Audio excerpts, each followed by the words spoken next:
င်္ဂလာပါပရိသတ်ကြီးဒီနေ့မှာတော့ကျွန်တော်တို့ Cinema Summary Channel ကနေအနာဂတ်ကိုရောက်လာခဲ့တဲ့19ရာစုနှစ်ကဂျပန်သူရဲကောင်းအကြောင်းကိုရိုက်ကူးတင်ဆက်ထားတဲ့ Samurai Sensei ဆိုတဲ့ဇာတ်လမ်းလေးကို recap ပြုလုပ်ပြီးတင်ဆက်ပေးသွားမှာပဲဖြစ်ပါတယ်ခင်ဗျာကြည့်ရှုအားပေးကြပါဦးခင်ဗျာဇာတ်လမ်းလေးရဲ့အစမှာတော့19ရာစုနှစ်တုန်းကတာကာဂျီဟန်ပီတာကတိုဆာတီနယ်မှာရှိတဲ့ Samurai တယောက်ပဲဖြစ်ပါတယ်သူကလူလေးစားခံရပြီးအများကသူရဲကောင်းလို့သတ်မှတ်ခံထားရတဲ့သူပဲဖြစ်ပါတယ်ဒါပေမဲ့လည်းတရက်မှာတော့သူကပြစ်မှုတစ်ခုအတွက်ဆွဆွဲခံခဲ့ရပြီးထောင်သွင်းအကျဉ်းချခံခဲ့ရပါတယ်ပြစ်မှုကျူးလွန်ကြောင်းထင်ရှားတဲ့အတွက်သူကကွက်ညက်ခံရဖို့အတွက်စီရင်ချက်ချခံခဲ့ရပါတယ်တမန်နဲ့မှာတော့တာကာချီကနိုးလာကထောင်ထဲမှာမဟုတ်တော့ပဲအပြင်ရောက်နေခဲ့ပါတယ်သူကမင်းညကထောင်ထဲမှာအိပ်ပျော်သွားတာကိုမှတ်မိနေတဲ့အတွက်တုန်လှုပ်သွားခဲ့ပါတယ်ပတ်လည်ကိုကြည့်လိုက်တော့သူကထူးဆန်းတဲ့အဝတ်အစားတွေဝတ်ထားတဲ့လူတွေနဲ့အစာအုပ်အကြီးတွေရှိတဲ့မရင်းနှီးတဲ့နေရာတစ်ခုကိုရောက်နေတာကိုသိသွားခဲ့ပါတယ်တကယ်တော့သူကနှစ်ပေါင်း150ကျော်အနာဂတ်ကိုအချိန်ကြီးသွားပြီးရောက်လာခဲ့တာပဲဖြစ်ပါတယ်သူကအဲ့ဒါကိုနားမလည်နိုင်မဲ့တခြားမျိုးတစ်မျိုးကိုအပိုးခံလိုက်ရတာလို့ထင်နေခဲ့ပါတယ်ထက်သွားထက်လာလူတွေက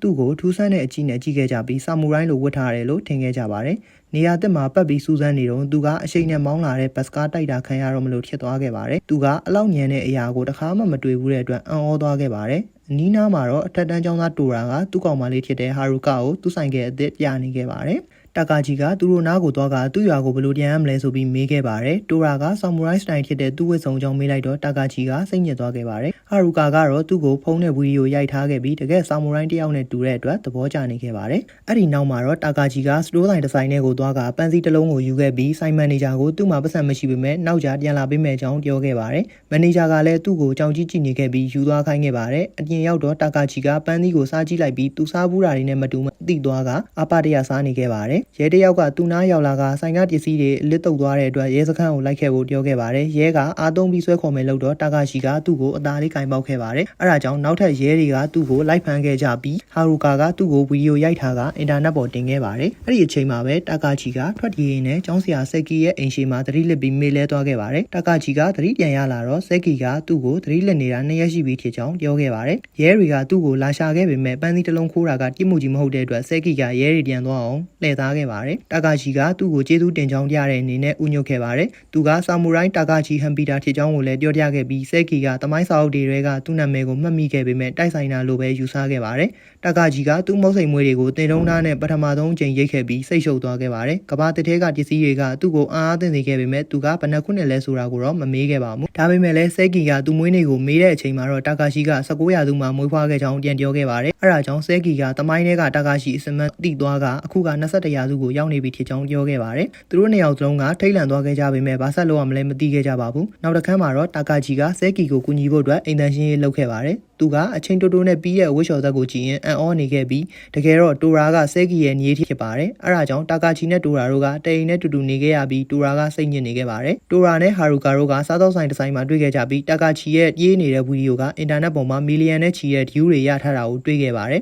ဟာရူကာကဆာမူရိုင်းကိုကျွေးနေတော့တိုရာကမနာလိုဖြစ်ကတာကာချီကိုပုံမုန်းလာခဲ့ပါတယ်သူတို့က19ရာစုကတာကာချီအကြောင်းကိုသိပေမဲ့သူတို့နဲ့တူတူရှိနေတာကတာကာချီအစ်စ်လို့မထင်ခဲ့ကြပါဘူးအဲ့ဒီအချိန်မှာပဲဆက်ကီနဲ့တာကာချီတို့ကတာကာချီပန်းသီးယူခဲ့တဲ့ဆိုင်ကမန်နေဂျာကိုလက်ဆောင်ဝယ်ပြီးသွားတောင်းပန်ခဲ့ပါတယ်အဲ့ဒီနောက်မှာတော့သူတို့ကစားသောက်ဆိုင်တစ်ဆိုင်ကိုသွားခဲ့ကြပြီးတာကာချီကသူစားဖို့တာတွေနဲ့မတူတဲ့အရသာရှိတဲ့အစားအသောက်တွေကိုစားတော့ခဲ့ပါတယ်ဆက်ကီကသူ့ကိုဒီမှာဘာလုပ်ချင်လဲလို့မေးတော့တာကာချီကသူ့အရင်ချိန်ကိုပြန်သွားဖို့အတွက်နီလန့်ရှာမယ်အကြောင်းပြောခဲ့ပါတယ်အဲ့ဒီနောက်မှာတော့ဆက်ကီကတာကာချီကိုသူ့ကျောင်းမှာဆရာဝန်လုပ်ပေးဖို့တောင်းဆိုခဲ့ပါတယ်နောက်တစ်ရက်မှာတော့တာကာချီကတကယ်ဆာမူရိုင်းတယောက်ကိုတွေ့ဖို့အတွက်ဆရာထက်သန်နေတဲ့ကလေးတွေနဲ့တွေ့ဆုံခဲ့ပါတယ်ရက်တွေကုန်လွန်သွားတော့ကလေးတွေကသူ့ကိုဖုံသုံးနီးဈေးဝယ်နီးဆိုင်တွင်းငါးဖမ်းနီးတွေသင်ပေးခဲ့ပြီးဘတ်စကတ်ဘောပြိုင်ပွဲကိုပါခေါ်သွားခဲ့ကြပါတယ်တာကာချီကလည်းသူတို့ကိုလိုအပ်တဲ့အချိန်မှာတေချာလှုပ်ဆောင်တာကအရေးကြီးကြောင်းနဲ့သူ့ဘဝတစ်လျှောက်လုံးလေးလာသင်ယူခဲ့ရတဲ့သင်ခန်းစာတွေကိုသင်ကြားပေးခဲ့ပါတယ်ကျောင်းမှာသူကနာမည်ကြီးလာခဲ့ပြီးကလေးအမေတွေကပါသူ့ကိုလာကတ်ခဲ့ကြပါတယ်သူတို့ကကိတ်မုံတွေယူလာပေးကတာကာချီသဘောကျအောင်ကြိုးစားခဲ့ပေမဲ့တာကာချီမှာမိန်းမရှိခဲ့ပြီးတာကာချီကသူ့မိန်းမအပေါ်သစ္စာရှိတဲ့ယောက်ျားကောင်းတစ်ယောက်ပဲဖြစ်ပါတယ်သူကသူ့ရဲ့နောက်လိုက်တွေဖြစ်တဲ့ရိုမာနဲ့ကီချီတို့ကတိုယိုဆိုတဲ့လူတစ်ယောက်စော်ကားတာခံခဲ့ရတဲ့အချိန်ကိုပြန်အမှတ်ရသွားခဲ့ပါတယ်တိုယိုကမာနာကြီးတဲ့အကောင်ကြီးအမိရှိဆာမူရိုင်းတယောက်ထက်ကသူ့ထက်အဆင့်နှိမ့်တဲ့လူတွေကိုမရှိသလိုသဘောထားတာပဲဖြစ်ပါတယ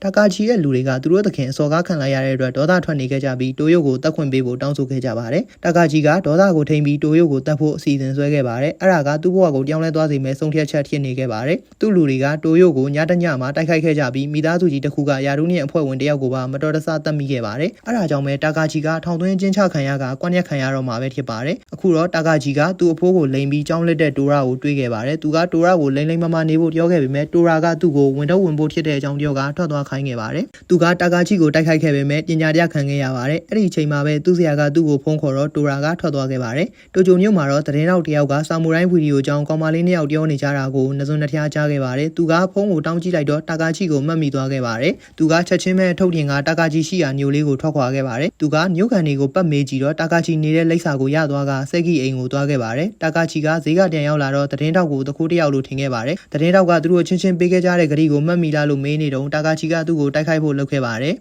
အရင်တော့ကတာကာချီနဲ့သူ့အချစ်ဆုံးတငယ်ချင်းရိုမာတို့ကတိုယိုကိုမလုံခြံခင်စကားပြောနေခဲ့ကြပါတယ်ရိုမာကတာကာချီအကြံကိုသဘောမကျပဲမပါဝင်ခြင်းခဲ့တဲ့အတွက်ရွာကနေထွက်သွားခဲ့ပြီးတာကာချီကိုအနာဂတ်မှာပြန်တွေ့မယ်လို့ဂရီပေးခဲ့ပါတယ်တကယ်တော့ရိုမာကလည်းလွန်ခဲ့တဲ့6နှစ်ကအချိန်ခီးသွားပြီးရောက်လာတာဖြစ်ခါအိမ်ကိုပြန်မရပဲဖြစ်နေခဲ့ပါတယ်အဲဒါကြောင့်သူကဘဝအသက်မှာသတင်းတော်တယောက်ဖြစ်အသက်မွေးဝမ်းကြောင်းပြူရင်တိုဂျိုမှာနေထိုင်ခဲ့တာပဲဖြစ်ပါတယ်သူကတာကာချီကိုအတော်ကြီးပြောင်းလဲသွားပြီဖြစ်တဲ့ကာဆူရာဟာမာညူဟောင်းကိုခေါ်သွားခဲ့ပါတယ်သူတို့ကသူတို့ရဲ့ရုပ်ထုတွေကိုတွေ့ခဲ့ပြီးလွန်ခဲ့တဲ့နှစ်ပေါင်း150တုန်းကလူတွေအမှတ်ရနေအောင်လုပ်နိုင်ခဲ့တဲ့အတွက်ဂုဏ်ယူနေခဲ့ကြပါတယ်ကမ်းခြေမှာလမ်းလျှောက်ကြရင်ရိုမာကသူ့မြို့ကိုပြန်ကျင်တဲ့အကြောင်းပြောခဲ့ပါတယ်နှစ်ပေါင်းများစွာကြာတဲ့နောက်မှာတော့သူကလက်လျှော့ခဲ့ပေမဲ့တာကာချီကတော့ပြန်သွားဖို့ထင်နိုင်တယ်လို့တွေးခဲ့ပါတယ်သူကသူ့စီကိုပြေးလာနေတဲ့သူ့နောက်လိုက်တွေကိုတွေးခဲ့ပေမဲ့တကယ်တော့သူ့စိတ်ကူးထဲမှာပေါ်လာတာပဲဖြစ်ပါတယ်အဲ့ဒီနောက်မှာတော့သူတို့ကစားသောက်ဆိုင်တစ်ဆိုင်ကိုသွားကစားရင်တောင်းရင်စကားပြောခဲ့ကြပါတယ်ရိုမာကတာကာချီထံအနာဂတ်မှာအချိန်ကြာကြာနေလာပြီးဖြစ်တော့သူက19ရာစုမှာတော့သူတို့ဘယ်လိုမျိုးတည်ဆုံးခဲ့လဲဆိုတာရှာဖွေကြည့်ခဲ့ပြီးဖြစ်ပါတယ်တာကာချီကပြင်းမရှိတဲ့လူတယောက်ကိုတတ်မိခဲ့တဲ့အတွက်အပြစ်ရှိသိခံစားရကတတ်သေးခဲ့ရပြီးသူကတော့6နှစ်အကြာတခြားမြို့တစ်မြို့မှာလောက်ကျန်ခံခဲ့ရတဲ့အကြောင်းပြောပြခဲ့ပါတယ်သူတို့ကသူတို့အုပ်ကူတွေစီကိုပါသွားကဇလန်းကိုအတီးပြုတ်ခဲ့ကြပါတယ်တာကာချီကသူတို့မြို့နယ်ပြည်သူတွေရဲ့အနာဂတ်ကိုတန်တရားဝင်နေခဲ့ပေမဲ့ရိုမာကအရေးမကြီးတော့တဲ့အကြောင်းနဲ့သူတို့ကနှစ်ပေါင်း150ကျော်အနာဂတ်ကိုရောက်နေတာဖြစ်ပြီးလူတွေကငြိမ်းငြိမ်းချမ်းချမ်းနဲ့နေထိုင်နေပြီဖြစ်တဲ့အတွက်အတိတ်အကြောင်းကိုအများကြီးမတွေးသင့်ကြောင်းပြောခဲ့ပါတယ်တာကာချီကသူမိမတိုမီအကြောင်းမေးတော့သူကနောက်ထပ်10နှစ်အသက်ရှင်ခဲ့ပြီးယောဂကြောင့်ကွယ်လွန်သွားကြောင်းသိခဲ့ပါတယ်သူကသူမိမကိုလွမ်းသွားတဲ့အတွက်မပြောဘဲစကားစားထက်ခဲ့ပါတယ်ရုတ်တရက်တိုရာတယောက်တခြားလူတွေဆွဲခေါ်သွားတာခံလိုက်ရတာကိုတာကာချီကနေခဲ့ပါတယ်အိမ်နီးနားချင်းလူဆိုးကောင်တွေကတိုရာကိုပတ်စံတောင်းပြီးအနိုင်ကျင့်နေကြတာပဲဖြစ်ပါတယ်တိုရာကသူ့မှာပတ်စံမရှိတဲ့အကြောင်းပြောတော့အရိုက်ခံခဲ့ရပါတယ်အဲ့ဒီနောက်မှာတော့တာကာချီနဲ့တိုရာတို့ကရောက်လာခဲ့ပြီးတိုရာကိုလွတ်ပေးခိုင်းခဲ့ပါတယ်အစတော့လူဆိုးတွေကတာကာချီကိုရိုးရာဝတ်စုံဝတ်ထားတဲ့အတွက်လှောင်ပြောင်ခဲ့ကြပေမဲ့တာကာချီကထွက်သွားမဲ့ပုံမပေါ်တော့ဒေါသထွက်သွားခဲ့ကြပါတယ်လူဆိုးတွေက15ယောက်လောက်ရှိပေမဲ့တာကာချီကရိုမာကိုရက်ကြည့်နေခိုင်းခဲ့ပါတယ်သူကတန်ပိုက်တွေနဲ့တိုက်ခိုက်ခဲ့ပြီးလူဆိုးတွေကိုခဏလေးနဲ့အနိုင်ယူခဲ့ပါတယ်နောက်ဆုံးမှာတော့လူဆိုးကောင်းဆောင်ကလည်းကြောက်လန့်ပြီးထွက်ပြေးသွားခဲ့ပါတယ်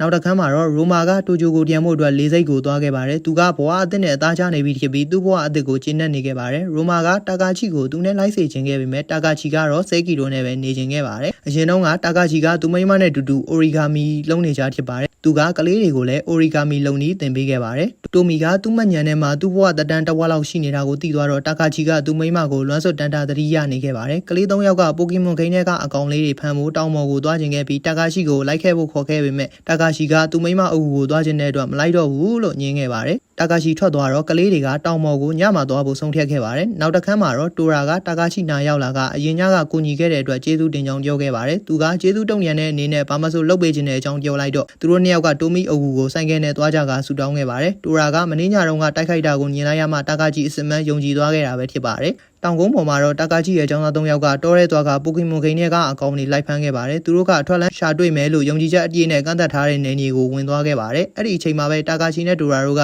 ရေခဲမှုန်စားနေခဲ့ကြပါတယ်တိုရာကတာကာချီကိုတကယ်ဆာမူရိုင်းစစ်တယောက်လားလို့မေးလိုက်ပြီးသူ့နောက်လိုက်ဖြစ်ခြင်းတဲ့အကြောင်းပြောခဲ့ပါတယ်တာကာချီကလည်းလက်ခံလိုက်ပြီးတိုရာကိုသူ့နိုင်ငံအတွက်အစင်းအသင်းဖြစ်နေတဲ့အကြောင်းပြောခဲ့ပါတယ်အိန္ဒိယလမ်းမှာတော့တိုရာကဆိုင်ကယ်စီးပြန်ခဲ့ပြီးတာကာချီကလမ်းလျှောက်ပြန်ခဲ့ပါတယ်မှောင်လာတော့စက်ကီအိမ်နာမှာလူတွေအုံနေခဲ့ပြီးပျောက်နေတဲ့ကလေးတွေကိုရှာခဲ့ကြပါတယ်ကလေးတွေထွက်သွားတာက9နာရီကျော်နေပြီဖြစ်တဲ့အတွက်သူတို့အမေတွေကလည်းစိုးရိမ်နေခဲ့ပါတယ်သူတို့ကလိုက်ရှာဖို့အတွက်အဖွဲ့ခွဲနေကြတော့ရဲတယောက်ရောက်လာကတာကာချီကိုလာရှာခဲ့ပါတယ်တကယ်တော့အရင်ညကတာကာချီရိုက်နှက်ခဲ့တဲ့လူဆိုးတွေကရဲစခန်းမှာတိုင်ချက်ဖွင့်ထားတာပဲဖြစ်ပါတယ်တိုရာကရဲကိုအကြောင်းစုံပြောပြခဲ့ပေမဲ့တာကာချီကပြန်ရောက်လာရင်ရဲစခန်းကိုလိုက်ရအောင်မှာပဲဖြစ်ပါတယ်အဲဒါကြောင့်တိုရာကတာကာချီကိုလိုက်ရှာခဲ့ပြီးအိမ်ပြန်လာနေတဲ့သူကိုတွေ့ခဲ့ပါတယ်ကလေးတွေပြောင်းနေတဲ့အကြောင်းပြောလိုက်တော့တာကာချီကတောင်ကုန်းပေါ်သွားမယ့်အကြောင်းပြောခဲ့တဲ့ကလေးတွေကိုသတိရသွားခဲ့ပါတယ်အဲ့ဒီချိန်မှာပဲကောင်းလေးတွေကကြောက်ရွံ့နေခဲ့ကြပြီးတာကာချီရဲ့သင်ခန်းစာကိုအမှတ်ရသွားခဲ့ပါတယ်သူတို့ကတူတူစုစည်းပြီးအသက်ရှင်မှုအကောင်းဆုံးကြိုးစားမယ်ဆိုရင်နောက်ဆုံးမှာနီလန်းရှာတွေ့မှဖြစ်ကြောင်းသင်ကြားခဲ့ရပါတယ်အဲ့ဒီနောက်မှာတော့သူတို့ကလာရှာတဲ့သူတွေတွေ့အောင်တောထဲမှာသဲလွန်စားခြံထားဖို့အကြံရခဲ့ပါတယ်ခဏကြာတော့တာကာချီတယောက်တောင်ပေါ်ကိုရောက်လာခဲ့ပြီးသဲလွန်စားတွေကိုရှာတွေ့ခဲ့ပါတယ်ခဏလောက်သဲလွန်စားတွေအတိုင်းလိုက်သွားပြီးတော့သူကကလေးတွေကိုရှာတွေ့ခဲ့ပြီးအခက်အခဲကြုံတာတော့ရဲရင်ခဲ့ကြတဲ့အတွက်ဂုဏ်ယူသွားခဲ့ပါတယ်ကလေးတွေ